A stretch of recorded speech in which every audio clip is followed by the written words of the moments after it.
Good afternoon to everybody. We have about 25 people on the call. So just Adam from URC here, by the way. So we've had quite a lot of interest in this call, expecting 30 plus journalists on it, and also a healthy sort of split between South Africa and Ireland. So the initial portion of this chat with CJ and Jean de Villiers will be for immediate use, and then around sort of 25 minutes in or so, I will just call at a point that we are embargoed for tomorrow's editions. So you can choose whether you want to get your content from the first half or you want to get it from the second half. Again, it is busy today, so we just ask people just to really keep it to the 2 questions each. And just when you, if you can use the raise hand function, and I'll just call everyone out in turn to speak to the guys. And then if you just pop your camera on when you're asking your question, just so the guys can see your friendly faces. So there we go. So yeah, I'll give it maybe another minute for some people to come on, and then we'll get the questions going. So bear with us for another minute or two. I'll just give everyone a chance to get onto the call.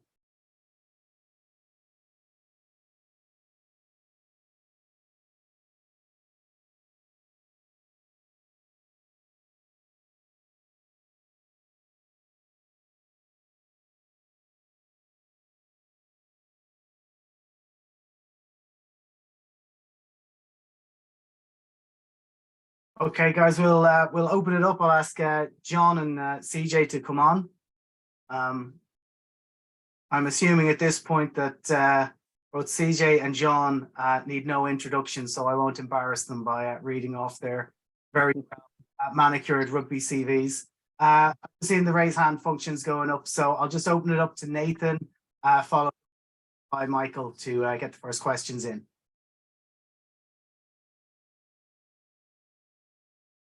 So Nathan, do you want to go first? No, Michael, over to you. Hello, CJ. Hello, Jean.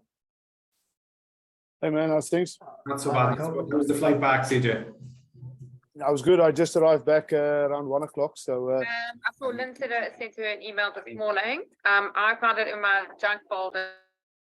okay, is that a question? It's just after Paul. I know that was something. Michael, your voice sounded very different. Yeah, sorry, something in my throat. Just a quick one, CJ, from the Champions Cup final. I mean, what was your immediate impression? Could you see where it was won and lost? Yes, I think that try that La Rochelle scored just before halftime really gave him that that energy to come back and then stop Leinster from getting meters. You know, the first thing I saw in that first 20 minutes, Leinster was getting 1, 2, 3, 4, 5 yards every time they carried the ball, and La Rochelle was actually on the back foot. They scored that try just before halftime, and I think that they probably got pulled into the change room, and Rog probably gave them a good hiding and said, "Look, lads, go out there and play the way you normally play," and they just came out banging, you know. And Leinster scored 3 points in the second half, so yeah, that was a big difference for me. And maybe a question, whichever is better placed to answer this, but Munster will be going down to South Africa for the 3rd time in 7 weeks. And when you consider the air miles and being out and about and away from your own home, can you guys remember any time in your own career where that caught up with you at some stage, whether it be with club or internationally, a time when you knew coming off a match or going into a match that travel had affected you? Yeah, maybe I'll take that one. So yeah, Michael, I think, you know, especially if we go back when we were playing this in Super Rugby, you know, the travel on the South African teams were quite harsh. I can remember the one time we traveled, played a game at Newlands on the Saturday. On the Sunday, started traveling to New Zealand. We flew Cape Town, Joburg, Sydney, Auckland, Dunedin, and then took a bus down to Invercargill. We arrived the Tuesday evening and played the game on the Friday. You know, so eventually sometimes it catches up with you. We actually managed to draw that game, and I think the following week was the one that we really struggled. So to bring that back to the Munster team, I think travel might have had an effect on them, the amount of travel that they've had in the last 2 months. However, the fact that there's no time zone difference, I think, makes a massive difference. So that helps. And the fact that it's a final, you know, kind of, you put all of that aside.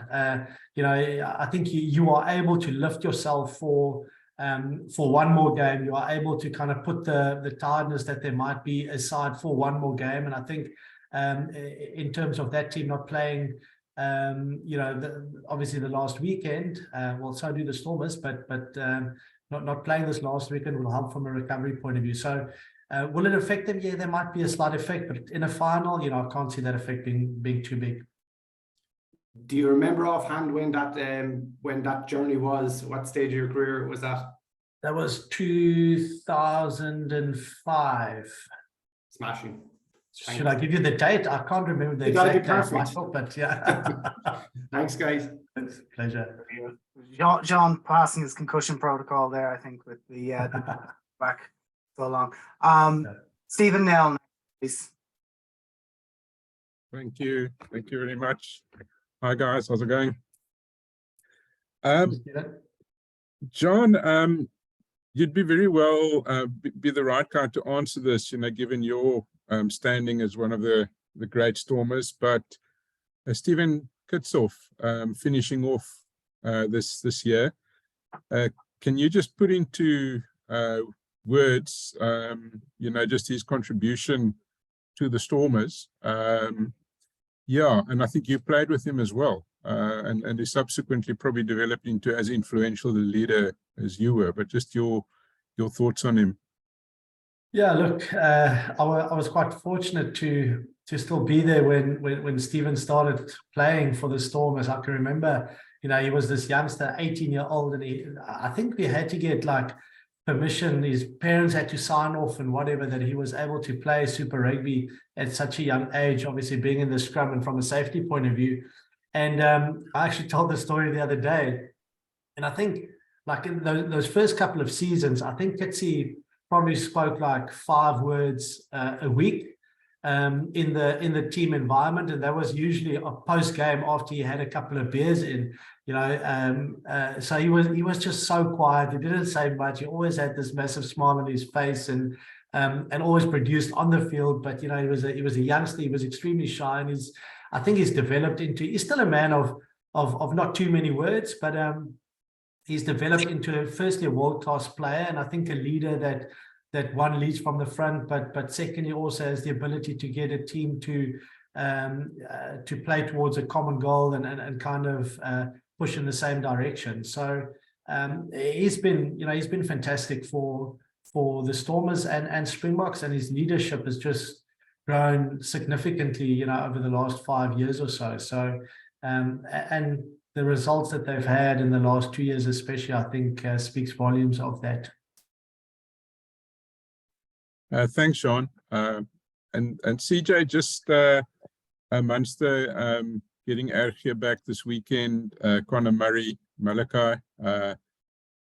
Obviously, yeah. I mean, we're talking about a stronger team than the one that beat Leinster.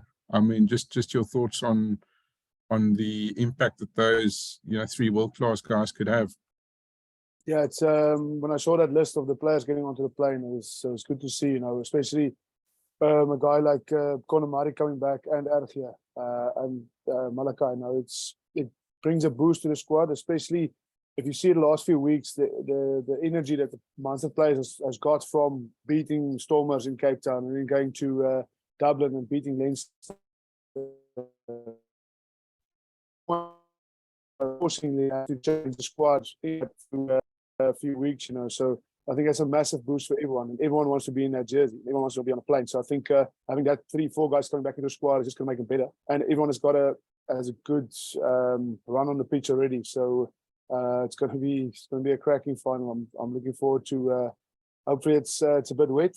Then Munster has a bit of an upper hand, but we'll see. Thanks very much. Thanks, Stephen. Go to Jan de Koning, followed by Keen Tracy. Thank you. Dankie manne. Ek sal maar verder gaan in Engels. Jean, I think I'll start with you. You just touched on your time with the Stormers. That team that you guys played from the early 2000s. I mean, it was an incredible collection of talent, but the guys never got it over the line. You know, always something happened. What has this team got different? What do you say is different in this Stormers team that helps them? I mean, they've already won one. They've got a chance of winning a back-to-back titles. What is different in this team that you think from your time? I think they've been able to nail down the way they want to play, and everyone is bought into that, and everyone strives to be as good as possible at doing that. And credit must go to John Dobson and his team for being able to get that right. You know, it's not something that just happened overnight. You know, it took them a couple of seasons to get it right, but I think they really understand the way that they want to play, and they execute that really well. And when the pressure comes on, you know, they don't go into their shell. They stick with what has worked for them.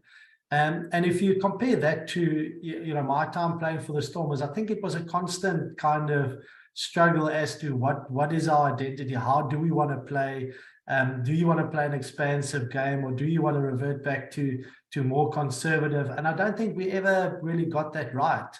You know, it was always kind of in between, and the pressure situations, maybe that's what cost us in those big games. So I really do think that's what they've got right. You know, we might have had, you know, players, and like you said, I think you summed it up perfectly. It might have been a combination of fantastic players together in a team, but playing as a team towards one goal and understanding the way you want to play. I don't think we ever got that spot on, and the current group, they certainly do know how they want to play. Thank you. CJ, just to follow on from what John said, I mean, you touched on the Munster's game. The two styles of play. Can you just touch on how you see that? I mean, the Stormers have got this, like John said, this attractive, expansive way of playing. Munster, I wouldn't say more conservative, but they're a bit more structured, perhaps. Yeah, definitely. I think looking at that Leinster game, they really just made sure they kept the ball. They made sure their lineouts their lineouts were. You can see I was in Dublin for a week. My English is almost done, but the lineouts and the scrums and the rucks, I made sure that those were 100% all the time. You know, even looking in the last 5 minutes, and I don't want to dwell too back on the previous game, but the last 5 minutes, getting the ball in the 22 and then setting up a drop goal 3 minutes later. That's structure for you. You know, that's the way Munster play, and that's the way that they want to play as well. You know, I think there's a lot of youth coming through that understands the game plan, but also youth coming through, younger players with no fear. You know, and that's probably the thing that kept Munster back for the last few years. Almost that fear, not of success, but getting to the playoffs, because they've been there for multiple times anyway to get through a quarter and a semi, and suddenly they went to Dublin, got through past that fear, and now they've set themselves up to have a great season.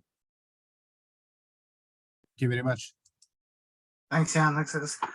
Keen Tracy, followed by Kate, and then Nathan. Thanks, Adam. Hey, CJ. Hey, John. Hey, Adam. CJ, start with you. How are you? Good to see you. Yeah, man, good. Sorry, I thought it was Adam. Sorry. If Munster were to win this weekend and end their trophy drought and win in South Africa, would there be any sort of mixed emotions from your point of view in terms of what could have been if you were there? No, not at all. Being this week in Dublin, this Munster needs this, just for not just for the team, but just for in general, the Cork, Limerick, and the Munster province in general, just to get that belief back that all the hard work in the last 8 or 9 years has been for nothing, So I said this to someone on the weekend that yes, I do. I don't miss the game, but I do miss these weekends, because the crack afterwards, the few beers and all the hard work, the 9 years of disappointment, and you're going to sit there and hopefully win the final and celebrate with your mates. That's the parts I miss, but it's still going to be a tough game. Watching the Connacht game last weekend, is that the Stormers, John touched on it quickly. The Stormers have a game where they know the way they want to play. They play from anywhere, and they're very good at it.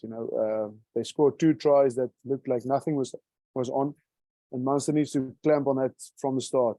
So to answer your question, no mixed emotions, just almost immensely proud already, just being in a final and having a great chance to win it. Great, thanks, CJ. Hi, Jean. How are you? Good to see you as well.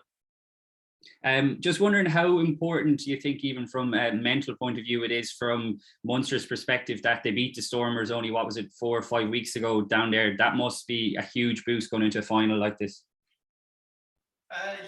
Before I answer the question, I just want to say I've never gone into a game the way that I feel this time around, where I think it's a win-win for me.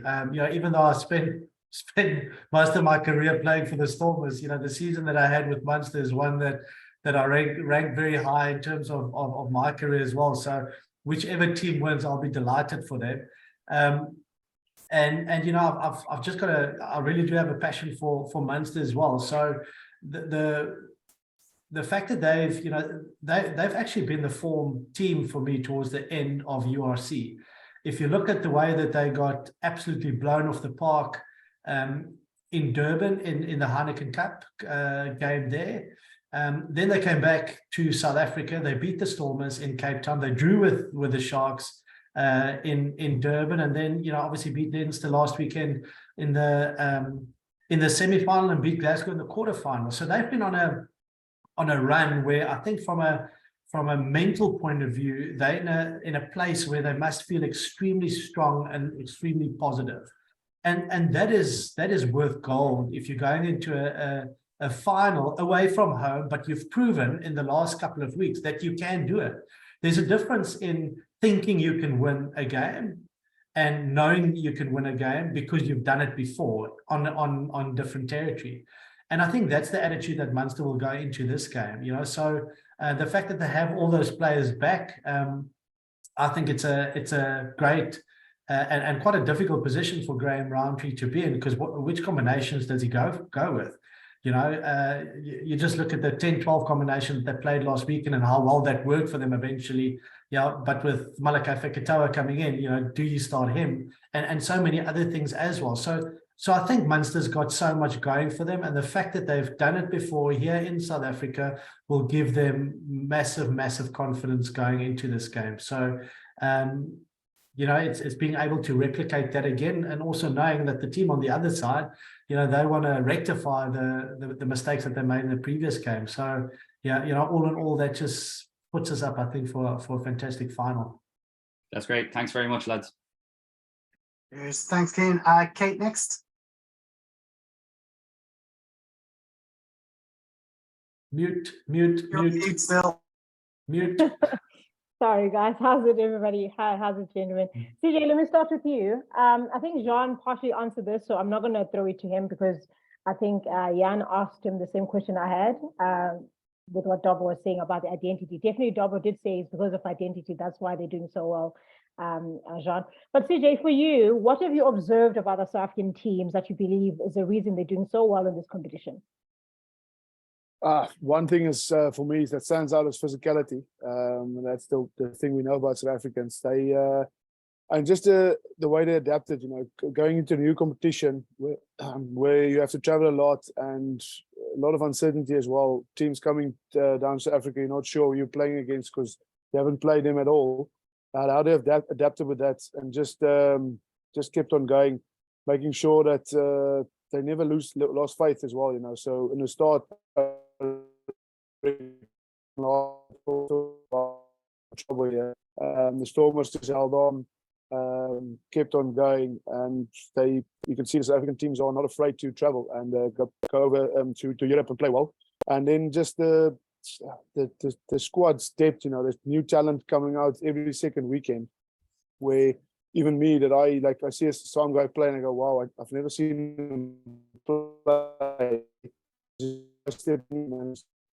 just takes that jersey and makes sure that he grabs with both hands, So the talent that's coming through from the South African side is unbelievable to see, and I think that's helping the depth of the squad as well. They can rely on players who hasn't played for a while just to take that opportunity and then just relish it. Great, thanks. For you, Jean, 2 years of playing URC and the other European competitions, where do you believe this place, the Springboks, going to World Cup? You muted. Jeepers, yeah, I haven't thought that far, going into this call. Again, I suppose similar to the answer about Munster, I think, when you go into a World Cup, it is a lot about confidence as well. Confidence of the players individually, but also the confidence of the collective. And when you do have one team that can be successful, or can have success in a certain competition, and then they evolve and go onto the national side, it creates an environment where it's competitive, it's successful, and I think you kind of grow on that. That goes both ways, I think, for these two teams. Obviously, the Munster influence in the Irish setup has declined a little bit over the last couple of years in terms of their representation.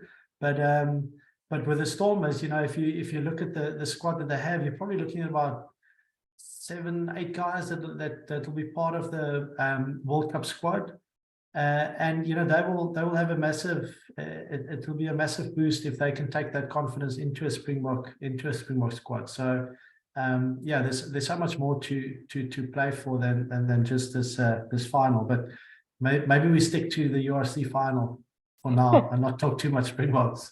Okay, thanks, guys. Yes. Nathan next, and just a reminder, guys, we're in the immediate use section, so if you want to speak to the guys and use the content straight away, use the raise hand function. Otherwise we'll move into the embargoed for tomorrow's editions. Over to you, Nathan. Thank you very much. Good afternoon, gentlemen. Apologies beforehand, I did have load shedding before this call if the questions have been asked already.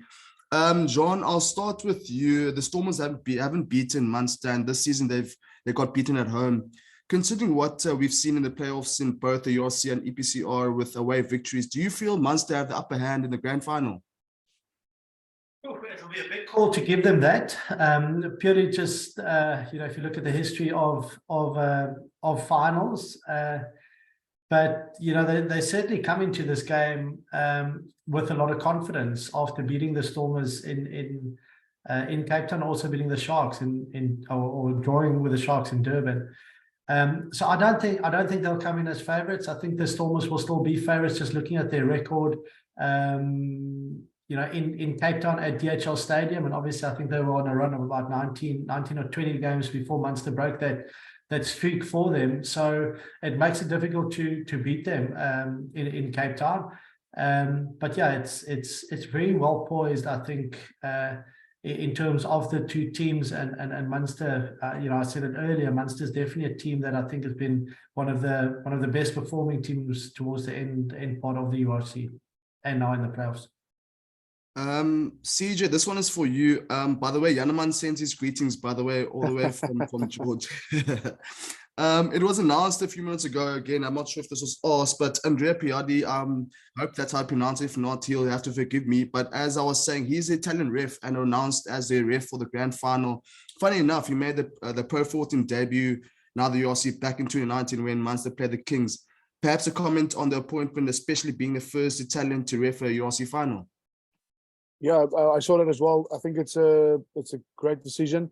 I've been ref by him before. He's quite fair. I think being the first Italian going into reffing a final is probably, it can go both ways. But as I've been ref by him, what I've seen is that pressure doesn't get to him, you know. So he will get down there, and he's got a job ahead of him, and he's probably wants to make his family and himself and everyone proud as well. So looking forward to it. He's quite strict, and he doesn't take any nonsense. So I don't think there'll be any funny penalties flying around. I think it's a great appointment. Look, most of the refs is probably from Ireland. The ones that done the finals before, probably from Ireland and South Africa, you know. So you can't have that now. So going to Italian and one of their best as well. It's a great call. Awesome. Thanks. See you guys in Cape Town. Stephen, did you have a follow-up for this section, or your hand just still up? Yeah, thanks. Thanks very much, Adam. John, just one of the Stormers' strengths is the center pairing of Dan and Ruan. What is your thoughts on that center pairing, and how do they kind of make it work in terms of how they complement one another and how their strengths come out? Yeah, I think, you know, Dan du Plessis has always been kind of one, you know, when he came onto the scene initially, I thought, you know, he's got the goods. And then, you know, never really kicked on and performed in the way that I think he could have. Whereas this season he's done really well. He's been consistent in his performances, injury free, etc. So that's been really good. And I think, as a, you know, I always say, when you talk about midfielders, it's a combination. You have to pick as a combination, because sometimes you put two guys together that's individually really good, but they just don't gel. And it seems like with Dan and Ruan, they really do gel. I think the makeup of the backline as a whole also has an influence on that. You know, they use Damien Willemse in certain areas, you know, to perform certain skills, and obviously Marnie there as well. So the way that they interlink and change around a bit, I think is also of benefit to them. But you're 100% right. You know, these two have played really well together. I mean, going a little bit off the question, but I mean, Ruan Nel broke his neck, you know, in one of the warm-up games before the URC started. Now he's playing in a URC final. So, you know, it's fascinating if you just put that into context or into perspective.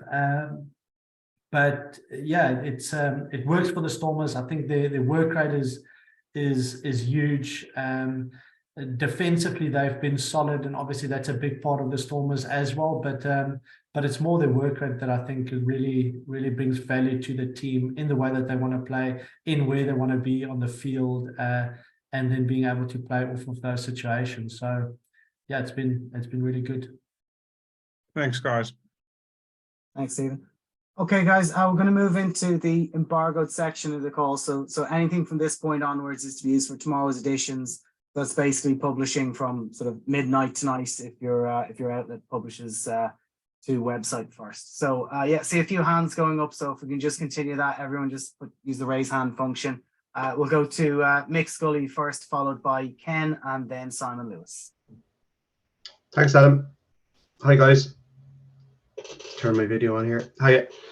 I just want to ask you, do you feel with the new Munster management, this has come very kind of much earlier than you guys expected, especially CJ, when you left? Where did you feel the province was? You spoke earlier about how it's been quite a while since a trophy was won. I think it was just before your time joining the club and before Jean's time. So where do you feel the project is now? Is it ahead of schedule from when you left?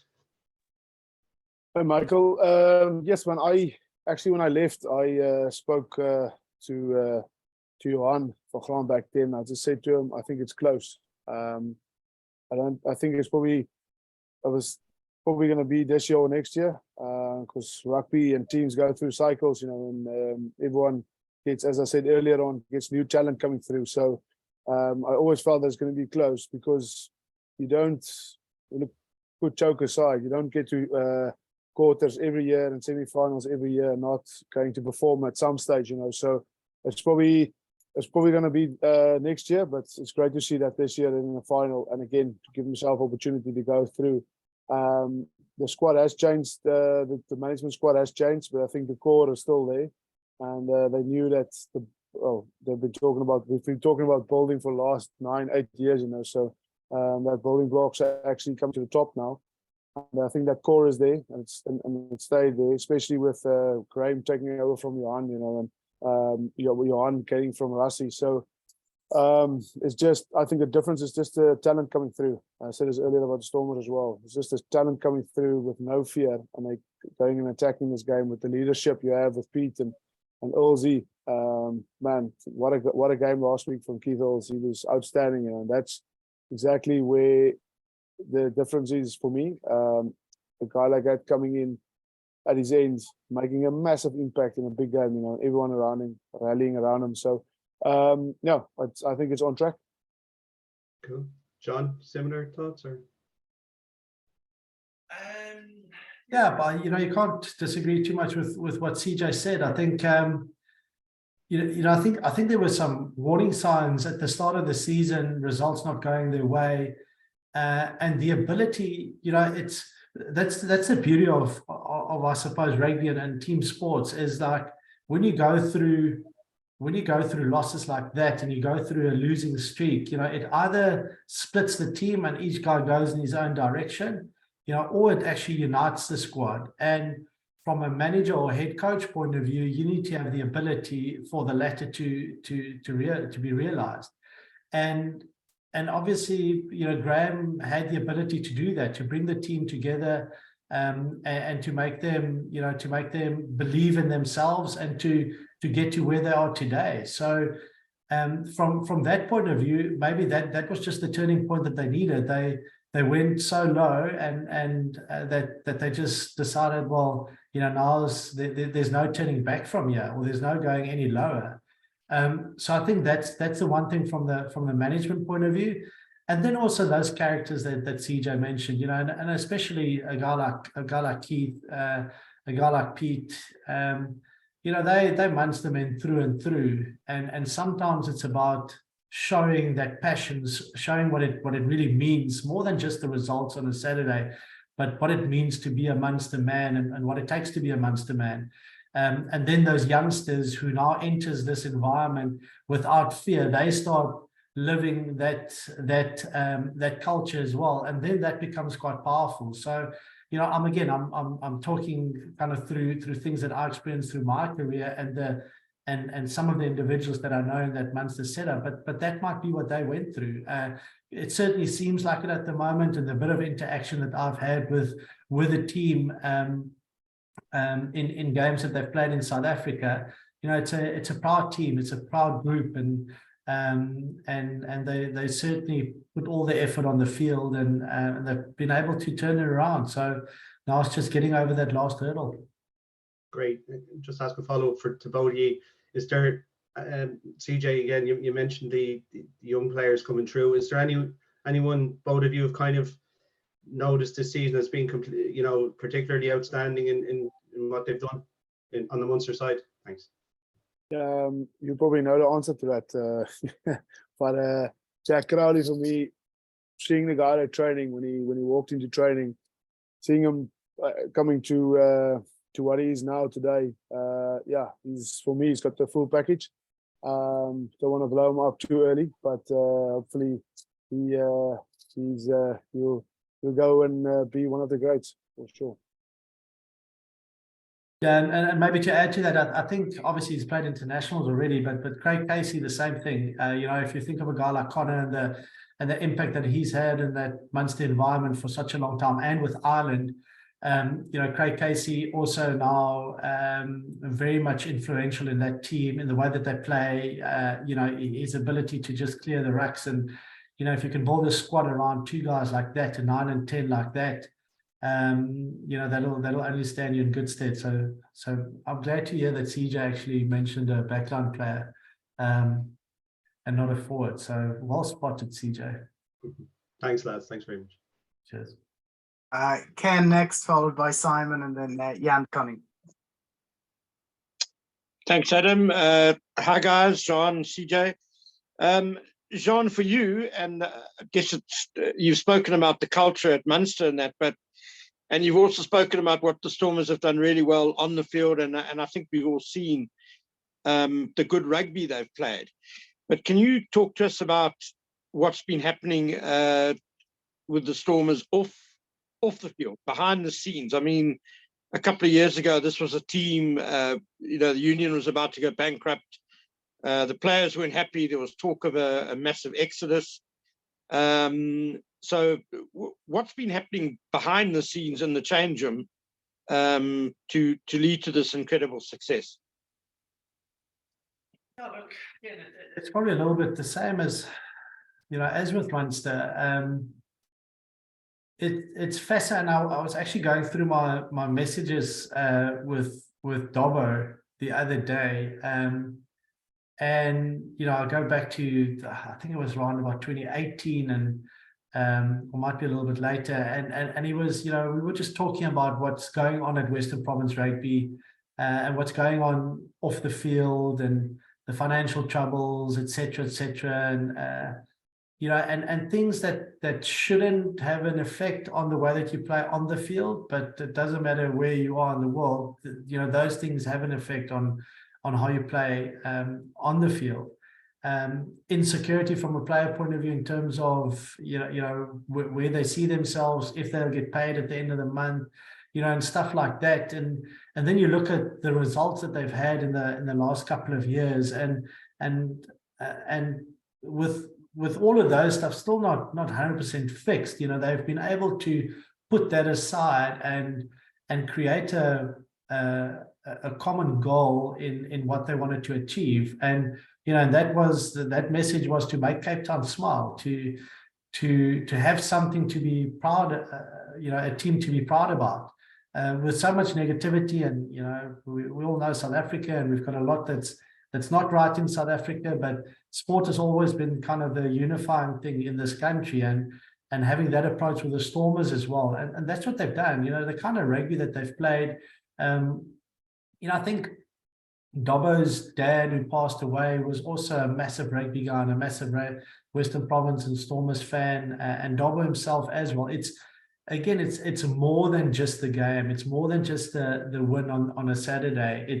It goes far deeper than that. It goes to the heritage. It goes to the traditions and everything that's been done before in that jersey. So I think that eventually came out in the way that they played as well, understanding what they are playing for and enjoying it while they do that. So again, on both ends, with Munster and with the Stormers, kudos must go to the coaches, to the management, and to the leadership group within those two teams for what they've created to be able to be successful on the field, even though there's some other stuff going on in the background as well.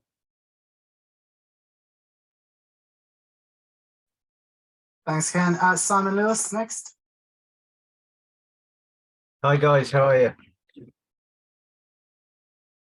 CJ, if I could ask you first, do you remember back in 2015 playing in a final with Munster and not coming out the right side of it, I suppose, in Belfast, and what you see as a difference from those days and to what you see now? Hey Simon, I thought you were going to ask me, do I remember the pints back in 2015 when we went to a specific bar? Only right. Yeah, 2015. Wow, that was a tough one to take. It almost, looking back now, it almost felt like, me personally, I didn't expect to be in that final. We played well during the year, and then suddenly we found ourselves in the final. We went to a final, played in Belfast, and I think we went there thinking that it's just another game, and that it's in Ireland, we're gonna perform, and we didn't perform at all. Glasgow gave us a very, very convincingly hiding. But the difference for me now is, I spoke about it earlier on, John said it as well, all of the disappointment and all those quarters and semi-finals, somewhere you're going to go, right, we're broken, let's just split up, everyone goes their different ways, or you're going to go, right, what have we done wrong? where can we learn? I think Munster has said this for the last 6 or 7 years that we're going to learn. And what I can see now is, and John mentioned it from the Stormer side, is that the squad is enjoying themselves. You know, they're going out there, playing well, doing what they're doing very well. The lineouts is performing well, ball's going out wide, and a guy like Calvin Nash is getting a bit more ball in hand. Same with Shane Daly. And there's a sense of, I don't know if I'm going to use the right word here, but it's just, I said earlier on, there's almost no fear. You know, we're going to go out there. No one's expecting anything anyway. So let's just go out there and play for ourselves, firstly, and then for the extended squad. And you can see that enjoyment coming out on the pitch. And watching them playing the Stormers in Cape Town a few weeks ago, they just kept on doing their thing, kept on knocking on that wall, and they came out victorious at the end of it. So there's a sense of no fear. Let's go and make that jersey proud. And that's probably what I've heard anyway, what was used and said in the earlier years when they were successful. Yeah, thanks, CJ. Jean, just wondering what your experience has been of kind of coming up short, losing finals, and then eventually getting over the line.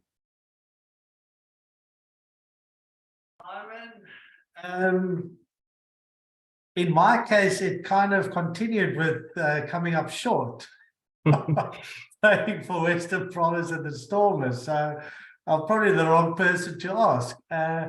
But I suppose, like anything in life, it's you know you need to analyze the situation, you need to prepare well, and then you need to execute well. So yes, there will be emotion in all of this, and sometimes you can be caught in the emotion, in that you've been there so many times before.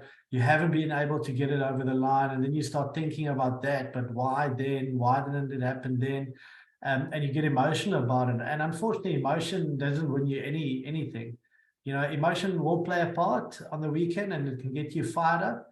But it's about the execution on the day, and that's the important thing. You know, the one element is the preparation and being able to analyze the opposition and the way that you've been playing, and then formulating a game plan. But even more important is the execution on the day. You need to be up for it. You need to be at your very best. And if you do that, then you've got a massive shot of being able to win it. You know, sometimes the reality is also that you play your best game, but the opposition plays their best game as well, and they actually win. And then you kind of say, well, we gave it all. We were beaten by a better team. So yeah, it's one of those things that no one can really put their finger on it. All you can do as a player is try and prepare as well as possible, and then when the opportunity comes on Saturday, you need to execute and make sure that you don't leave any stone unturned. Great, thanks, guys. Cheers. Thanks, Jan. Thanks, Owen. Jan next, followed by Derek. Thanks, guys. Thanks again. Guys, gentlemen, I'm going to ask you to play a journalist's favorite game is selecting teams. CJ, I'm going to ask you just loose forwards. Jean, scrum off and fly off. Here's the scenario. World Cup final, October in France, in Paris. South Africa against Ireland. CJ, loose forwards. Who would be your Springbok loose forwards and your Irish loose forwards, and why? And Jean, scrum off, fly off, and why? So Jan, need to prep me for these answers or questions. Okay, loose forwards for Ireland. Jos van der Vlier, Peter Romani, and Kylan Doris at 8. South Africa, tough one. I'm not sure about Sia's injury. Well, can I ask you, is he back or is he not? What do you say, Jan? That's a question back to you. We say they're all fit. Okay, all right, all fit. Sia Kulisi, Peter Steff for line-out option, and I'll take Evan Roos, 8. There you go. Good luck, John. I'm not going to answer the question because it's the URC Zoom call. I'll do it, yeah. So Ireland, I think, Gibson Park and Sexton. South Africa, I'll go Faf and Pollard. Thanks, James. CJ, this is a follow-up, a more serious question. Given that Lens twice in a year, twice in a row, lost in the semi-final of the URC and the final of the European Cup. What impact could this have on them? I mean, Jean maybe is a better one to answer. What impact does it have when a team comes so close so often? But yeah, what do you think impact could it have on Leinster? And then Jean, yeah, as a follow-up from your side. Impact on the competition for next year. On Leinster as a franchise or as a province, sorry, apologies, as a province in general. Well, the obviously if you look at last year, they had 2 opportunities again. Same thing happened this year. So nothing has happened performance-wise. I just think planning-wise, they'll probably select.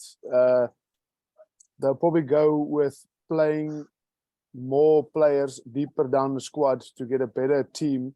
If they do select this second string team for the semis and the finals, you know, so they'll probably start playing younger players more and giving players more opportunities. Because I think what probably happened in that semi-final is that a lot of players hasn't played in a long while, and they were suddenly in a semi-final where John would know, we all know that if you make one mistake, you are going to get penalized or you're going to get points against you. So they'll probably start planning-wise, playing players more often and giving a better opportunity to be ready game-wise for a final in the semi. That's it. I think, it's so difficult to criticize a Leinster because they've actually been so successful and so dominant for a long time. And then one or two results, unfortunately in playoff rugby, and suddenly, there's a question mark around that environment. I think it's probably from a selection point of view, I think they'll probably try and go in with a different approach come next year. When you do get to a semi-final, even if it's URC, maybe respect it a little bit more and select from whoever is available. But then again, they threw the basket in, or the eggs in one basket and kind of said, well, we're going to really go for the Heineken Cup with a full strength team and give that a full go. And I mean, they started like a house on fire.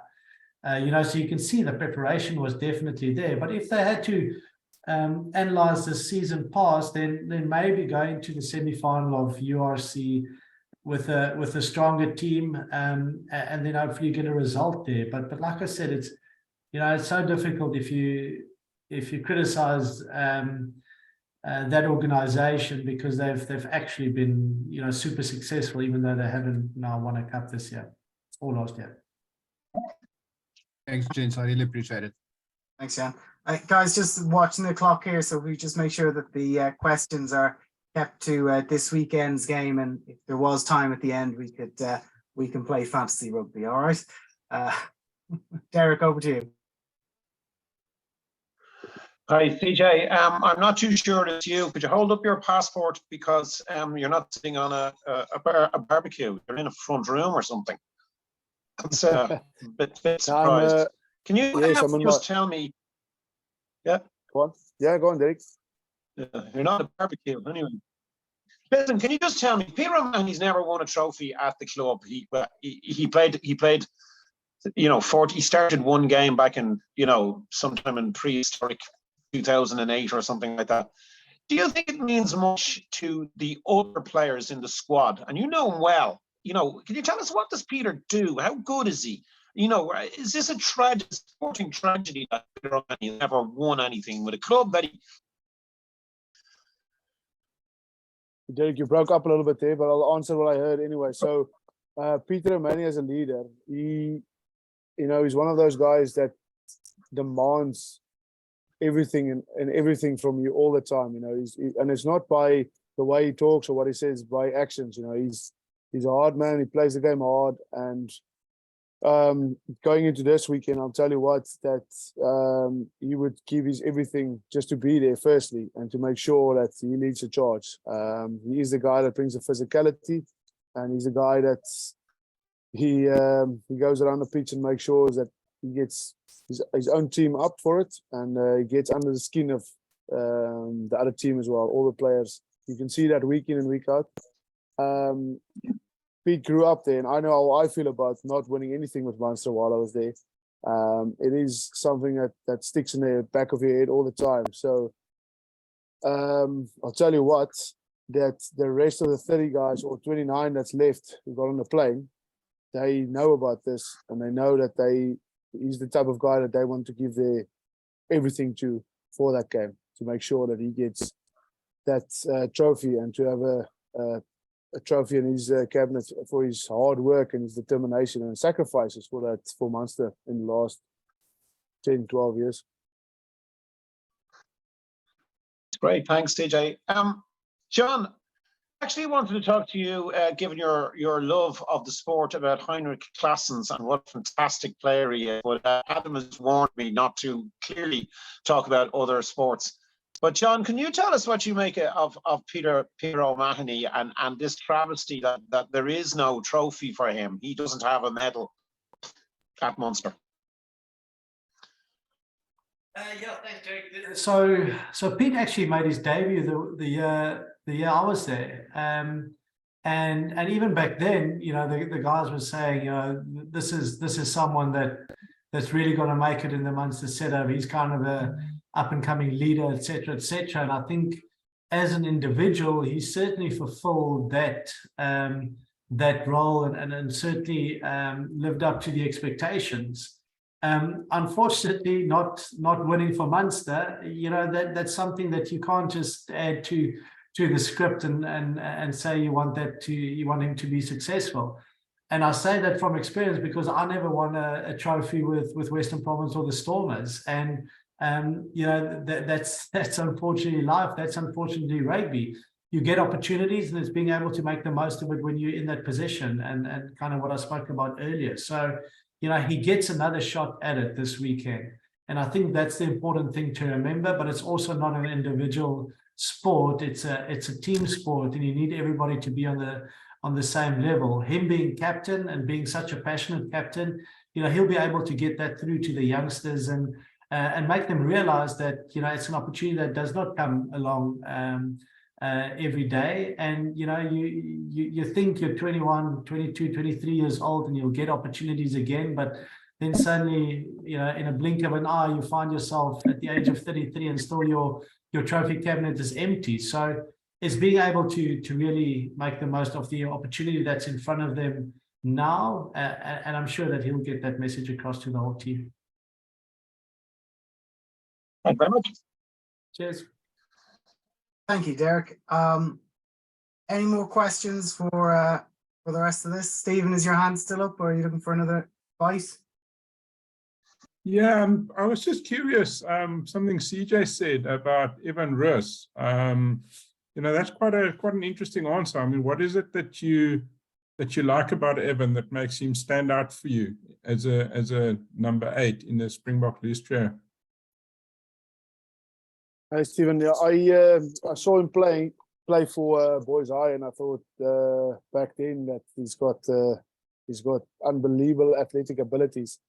And what I've seen after that is he's actually started working on his work rate and the way he defends and his playing style, you know. And for me, he's unbelievably explosive. He scored a try against Connacht in Donny Craven Stadium. That I was there, and I thought, wow, you don't see this anymore. So from that day, I've tracked him, and I really like the way he plays. For me, I'll not even close my eyes and pick him in that 8 jersey, because he really plays hard every week. He's a physical guy. I think he probably had too much physicality in the start of the year, and he probably did a few things that wasn't right. But he came back and from injury as well, and he's playing well. He's fit.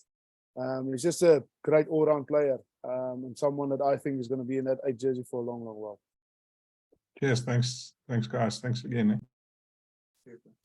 Okay, guys, it's the last game of the season, and we normally ask everyone for their predictions. I have a feeling I know what CJ would say, and I have a feeling I know what Jean would say. So CJ, could we just change it around?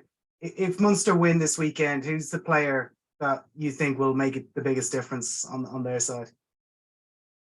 Because you're not even going to ask my predictions, but anyway, it's fine.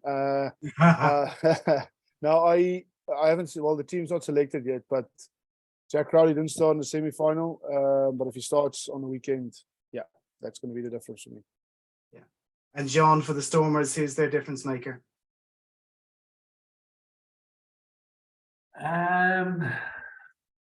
Look, it's been so influential all season and the last 2 seasons actually for the Stormers. So I'm going to go Dion Fourie.